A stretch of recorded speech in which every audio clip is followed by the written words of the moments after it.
አሰላሙ አለይኩም ወራህመቱላሂ ወበረካቱ። ሰላም ቤተሰብ እንዴት ዋላችሁልኝ? እንዴት አመሻችሁ? እኔ ጋር ሁሉ ሰላም አልሐምዱሊላህ።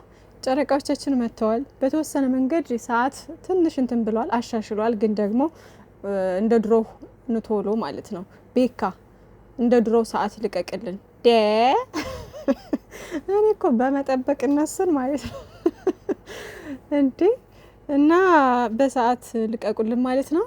7 ተኩል ማን ነው 1 ተኩል ወይም ደግሞ 2 ሰዓት ላይ ብትለቁልን አሪፍ ነው ብዬ አስባለሁ። እንደ ድሮም ቢሆን ጥሩ ነው ማለት ነው። ለማንኛውም ከዛ በላይ ግን መቆየት የለባችሁም ብዬ አስባለሁ። በነገራችን ላይ ያው ዩቲዩብም አንዳንዴ ሰዓት የሚፈልገው ሰዓት አለው። በዛም መንገድ አንዳንዴ ሊለቁ ይችላሉ። ግን ያው አሁን ስለለመደባቸው ነው ብዬ አስባለሁ። ሮመዳንን በዛ ሰዓት ስለሚለቁልን በዛው ለምዶባቸው ቀጠሉት እና እያስታወሳችኋቸው እሺ ሮመዳን አልቋል እያላቸው አስታውሷቸው። በተለይ ለቤካ ይመስለኛል ያው ኤዲት አድርጎ ምናምን የሚለቀው ማለት ነው። እና ሰዓት አክብሩ ማለት ነው ጨረቃዎቻችን።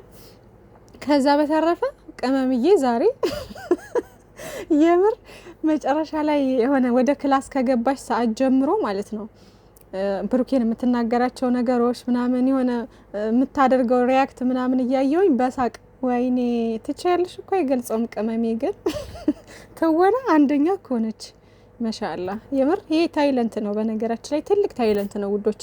እኔ አሁን እንደ ቅመምዬ ልሁንና ልተውን ብል ይጠፋኛል። የምሬን ነው። ምናልባት በካሜራ ብዙ ከቆየሁ ፊት ለፊት እንደዚህ የመጀመሪያ አካባቢ ምናምን ሊደናገረኝ ሊጠፋብኝ ሁሉ ይችላል። ግን ቅመሜ እንዲህ የተሰጣት አይነት ችሎታ ነው። ገባችሁ? በልምድ የመጣ አይነት ነገር አይደለም የሷ ማለት ነው። የሆነ ከበፊትም ስጦታ አላት፣ የሆነ ታይለንት አላት። ገባችሁ? የሆነ የተወና የምናምን ታይለንት አላት ማለት ነውና ጎበዝ ነች። ስትተውን ምናምን ታሳምናለች፣ አልቅሳ ታሳምናለች፣ ስቃ በቃ የፈለገችውን ነገር ሆና ብትሰራ ትችላለች። የምሬ ነው እና ማለት ነው መጀመሪያ ላይ በተናገረችው ንግግሮች ምናምን ምስጥ ብዬ እያዳመጥኳት እያለ ከዛም በኋላ ወደ ብሩኬ ክላስ ስትገባ ምናምን ሳቄን ጀመርኩት ማለት ነው። በተለይ የሆነ ፓርት ላይ በጣም ነው ያሳቀችኝ ማለት ነውና ብሩኬ ደግሞ ሚስኪን የኔ ወንድም አያችሁ አይደለ? ምን ያክል ለክብሯ እንደሚጠነቀቅ እንደሚጨነቅላት። እዛ ጋር እኮ አሁን እሱ ወንድ ልጅ ነው። ሌላ ወንድ ቢሆን አሁን ምንም አይመስልም። እንደውም ደስ ይለዋል ምናምን በቃ የሆነ ኬርለስ ነው የሚሆነው። ገባችሁ? ለእንደዚህ በዚህ ልክ ሊጨነቅ ሊያስብ ምናምን እንትን አይልም። ገባችሁ? ግን እሱ በጣም ለክብሯ ስለሚጠነቀቅላትና ቃሉን በቃ ወይኔ ቃሌን አጠፍኩ ማለት ነው የሚለው ነገር በጣም አሳስቦታል። ገባችሁ?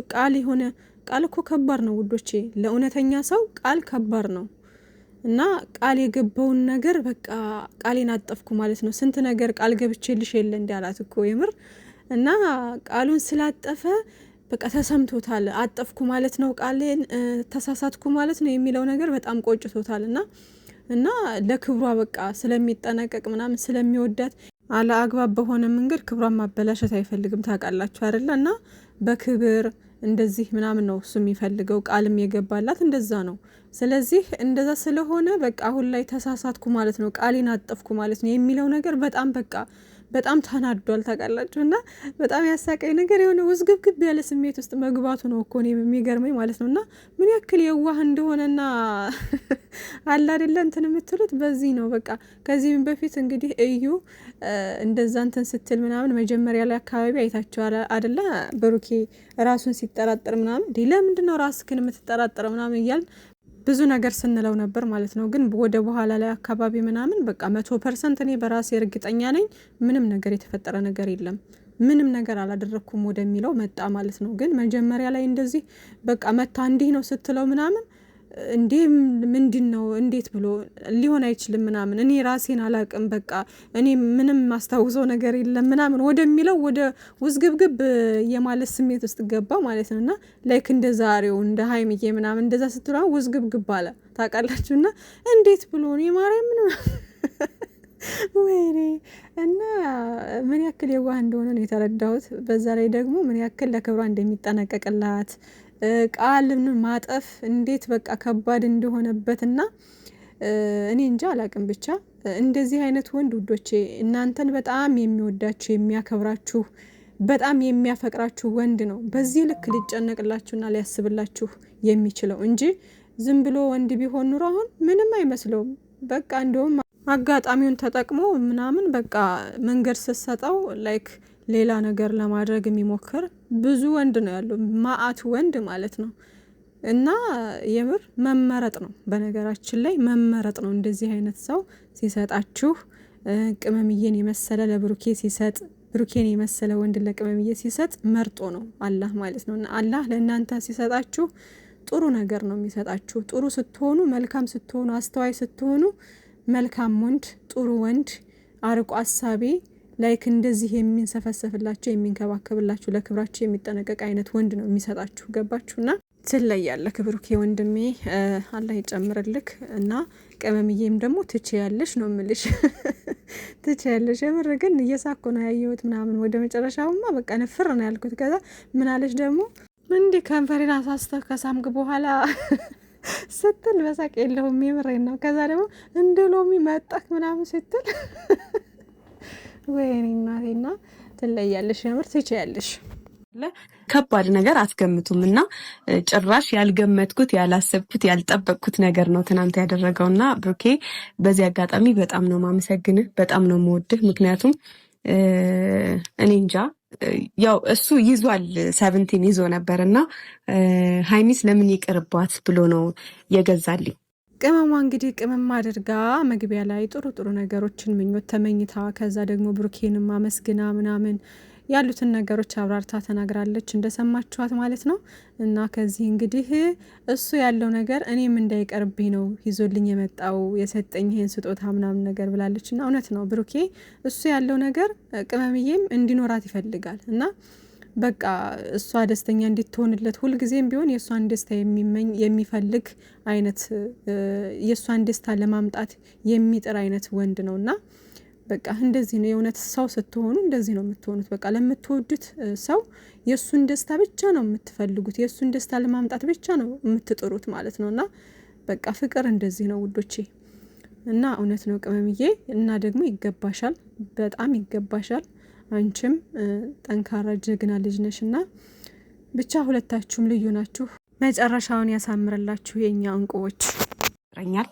ምን እንደምልም አላቅም ከዚህ በላይ አንዳንድ ጊዜ ቃላት ራሱ ያንሳችኋል አይደለ? እንደዚህ የምትናገሩበት የምትገልጹበት ቃላት ያንሳችኋልና ውለታን በውለታም መመለስ አትችሉም።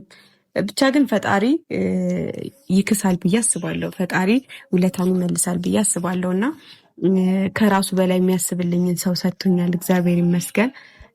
እኔ ያው እንደምታውቁ ቃላቶች ያጥሩኛል ያጥሩኛል፣ ምን ብዬ ላድንቅሽ፣ እንዲያው በደፈና ሞናሊዛዬ ነሽ ሞናሊዛዬ ነሽ የሚለው የጥላሁን ገሰሰ ሙዚቃን ጋብዡ ማለት ነው።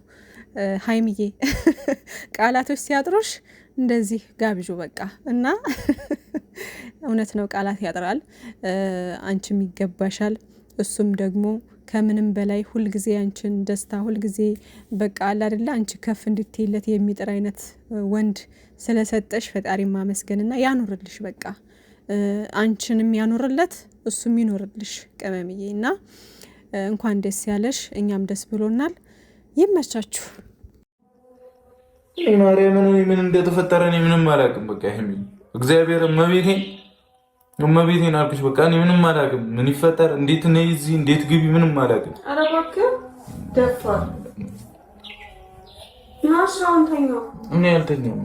ናተኛው እዚህ ጋር ደግሞ ማለት ነው እናተኛ አይደል እንደምልህ እያለች ማለት ነው እንትን ስትል በጣም ነው የሳኩት። የምሬን ነውና እንደው ቅመምዬ የስራሽን የምር በጣም ነው ያሳቅሽኝ። ይመችሽ። እና ብሩኬ ወንድሜ ደግሞ አትጨነቅ የኔ ወንድም፣ እውነት ምስኪን እኮ ነው የምሬን ነው። እና በዚሁ አጋጣሚ ግን ማለት ነው ትላንትናም ያው ለዛም መልስ ይሆናል ብዬ አስባለሁ። ቅመምዬም ያችን ነገርም አይታም ይሆናል ይችን ነገር አይዲያ ያመጣችሁ ማለት ነው። ከንፈሯን ስሟታል አይነት ነገር እያላችሁ ነበር። እና አንዳንዴ እንደዚህ አይነት ነገር እያሰራጫችሁ የሆነ አለ አይደል ልጆቹን አታሳቋቸው ምናምን ማለት ነው። እና እነሱ ያው ምንም ችግር የለውም ኖርማል ነው። ሲጀመር ከንፈሯን አይደለም የሳማት እና ስለተጠጋ ብቻ ላይክ እሷ ቅመምዬ ከፊት ለፊት ስለሆነች እንደዚህ የሆነ እሷን ከንፈሯን የሳማት አይነት መስሏችሁ ነው እንደዛ ያሰባችሁት። ግን ከንፈሯን አይደለም የሳማት ጉንጯን ነው። እና ስቶታልም የምትሉ ነበራችሁ። ከሳተውም እንኳን ሳተው እንግዲህ ችግር የለውም። ባልና ሚስት ናቸው፣ ኖርማል ነው። ግን እነሱ ደግሞ ያው ከጋብቻ በፊት ምንም ማድረግ እንደሌለባቸው ስለሚረዱ እንደዚህ አይነት ነገር እንትን አይሉም። ገባችሁና ትላላችሁ። እና ለማንኛውም ውዶችዬ ያን ነገርም አይታ ከዛ ደግሞ ስሙንም ለማጥራት ጭምር ይሆናል እንደዚህ አይነት ነገሮችን ይዛ የምትመጣው ማለት ነው። እና ያው ብሩኬን እንግዲህ እያያችሁት ነው አይደለ? ምን ያክል ደግሞ ካሜራ ላይ እንትን የሚለውና አሁን እንዴት ነው? ባለፈው እኮ አይታችኋል አይደለ? ፕራንክ ሲያረጋት ምን ችግር አለው አብራይ ብተኛ ምናምን እያለ ነበር እኮ። ግን ከካሜራ ጀርባ አያችኋ ምን ያክል እንደሚሳቀቅ ምናምን የሆነ በቃ አለ አይደለ? በጣም ነው የሚፈራው። የሆነ የሚፈራው ስላችሁ በቃ እንዳይሳሳት የሚያደርገው ጥንቃቄ በጣም ሳላደንቅ አላልፍም። ጥረቱን ሳላደንቅ አላልፍም ማለት ነው። በቃ ይሄን ያክል ጊዜ ሁሉ አስባችሁታል? ራሱን ተቆጣጥሮ በጣም ከሚወዳት ከሚያፈቅራት ልጅ ጋር ራሱን በዚህ ልክ ኮንትሮል አድርጎ መቆየት ማለት ቀላል አይደለም ውዶቼ። ወንድና ሴት በነገራችን ላይ አንድ አይነት አይደለም ስሜቱ። የወንድ ልጅ ስሜት ቅርብ ነው ምናምን ነገር አይታችኋል። እኛ እንኳን በሙስሊም ማለት ነው እንዴት ነው አንዲት ሴት ተገላልጣ ምናምን መሄድ የለባትም ይባላል አይደለ? ሰውነቷን ቅርጿን የሚያሳይ ነገር ለብሳ መሄድ መውጣት የለባትም ይባላል። እንደዛ የሚባለው ለምንድን ነው? የወንዶችን ቀልብ እንዳይስብ ሌላ ነገር ውስጥ እንዳይከታቸው ምናምን ነው። ምክንያቱም በተፈጥሮ የእነሱ ስሜት ቅርብ ነው። ባዩት ነገር ይማረካሉ። እንደዚህ ይሆናል አይደለ? እንደኛ እንደ ሴቶች አይደሉም። ገባችሁና? ብሩኬ ግን ብዙ ነገሮችን አብሮ እየኖረ ሁሉ ስሜቱን ተቆጣጥሮ ስሜቱን ኮንትሮል አድርጎ የቅመምዬን ክብር ጠብቆ በክብር ሁሉን ነገር ለማካሄድ በክብር ነገሮችን ለማድረግ የልጆቹን እናት በስነ ስርዓት በክብር በቃ ማድረግ ያለበትን አድርጎ ነው እንትን ማለት የሚፈልገው ማለት ነው እንጂ ከዛ ከጋብቻ ወደዚህ ከጋብቻ በፊት ምንም ነገር የእሷንም ክብር ማሳጣት በቃ ያልሆነ ነገር ማድረግ አይፈልግም ማለት ነው። እና እንደዛ እንደ ሌላ አይነት ወንድ ቢሆን በቃ የሆነ በስሜቱ የሚገዛ አይነት ወንድ ቢሆን እንደዚህ አያደርግም ውዶቼ። እና በጣም የሚደነቅ ልጅ ነው። ወጣት ነው። በዚህ እድሜው ደግሞ ታውቃላችሁ በወጣትነት እድሜያችሁ ብዙ ነገር አለ አይደለ? ስለዚህ እነዛን ነገሮች ሁሉ ተቆጣጥሮ እንትን ማለት ከባድ ነው። እና ቅመምዬም ብትሆን ስትር ብላ በቃ ክብሯን አስጠብቃ ምናምን እንደዚህ የሆነ ኧረ ይለያሉ ብቻ ሁለታቸውም። ፈጣሪ ጠብቃችሁ። ለማንኛውም እና ቅመሟ ዛሬ ሰርተሽለታል፣ ነገ ደግሞ ሊያገኝሽ ይችላል እሱ። እና ይመቻችሁ ውዶችዬ፣ እንወዳችኋለን ጨረቃዎቻችን። እንግዲህ በስተመጨረሻ እንቅልፉንም አቋርጦ ምናምን ብሩኬ በቃ እንጃ ዛሬ አሁን በቃ አገኘሽኛ እያላት ነው የሚውለው። እርግጠኛ ነኝ ይሄ ነገር ማታ ምናምን የተቀረጸ መሰለኝ ባልሳሳት፣ ወይ ጧት አካባቢ ሱቢ አካባቢ መሰለኝ። ብቻ አልነጋም ምናምን ስትል ነበረ እንደሰማችኋት። እና ደግሞ ምን አለች? እዚሁ ነው ካሜራ ያደረው አለች። እንግዲህ ፋስም ምናምን አምልጦ ከሆነ ኤዲት ሲያደርግ እንትን ይላል ማለችም እውነት። እና በጣም ነው ያሳቀችኝ፣ የምሬ ነው። እና ይመቻችሁ ብሩኬ ወንድሜ፣ ሀይሚዬ ቅመሟ፣ የኔ ቆንጆ የኔ እህት፣ ፈጣሪ ሰላማችሁን ያብዛልን። እንወዳችኋለን። ባይ ባይ።